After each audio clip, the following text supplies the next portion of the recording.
અધ્યાય 7મો શ્લોક 19 આ બધું વાસુદેવ છે તે સમજીને ઘણા જન્મોના અંતે જ્ઞાની પુરુષ મારી પાસે આવે છે.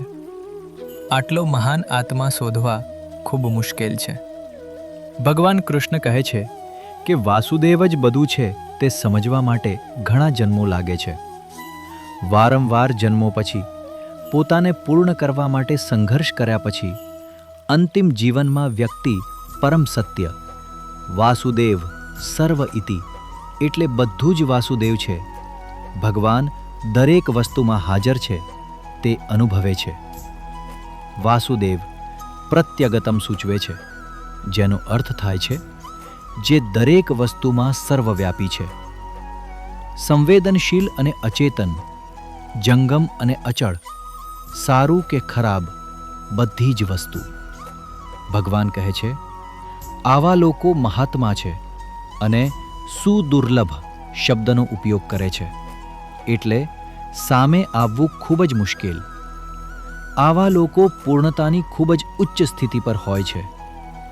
ભગવાન જાહેર કરે છે કે આવા શુદ્ધ જ્ઞાની પુરુષ શોધવા ખૂબ જ દુશ્કેલ છે. શાસ્ત્રોનો અભ્યાસ ગંભીરતાથી લેનારા સાધકો ખૂબ જ ઓછા છે.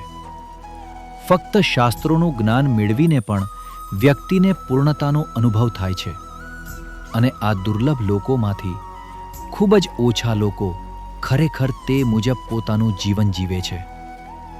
જ્યારે કોઈ સાધક પોતાના શિક્ષણને વ્યવહારુ આકાર આપવાનું શરૂ કરે છે, ત્યારે તેને પૂરો વિશ્વાસ થાય છે કે ભગવાન જ બધું બની ગયા છે.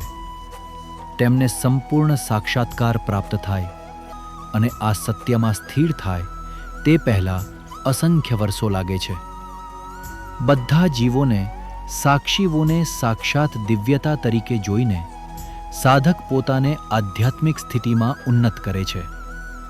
તો આ શ્લોકમાં આપણને ઉચ્ચતમ પ્રકારની આધ્યાત્મિક સાક્ષાત્કાર મળી છે. બધું જ બ્રહ્મ છે, બધું જ તે પરમ સત્ય છે. આવો ચોક્કસ વ્યક્તિ એના ખોટો અહંકારનો ત્યાગ કરીને સત્યનો સાક્ષાત્કાર કરી શકે છે. તે જ પરમ સાક્ષાત્કાર છે.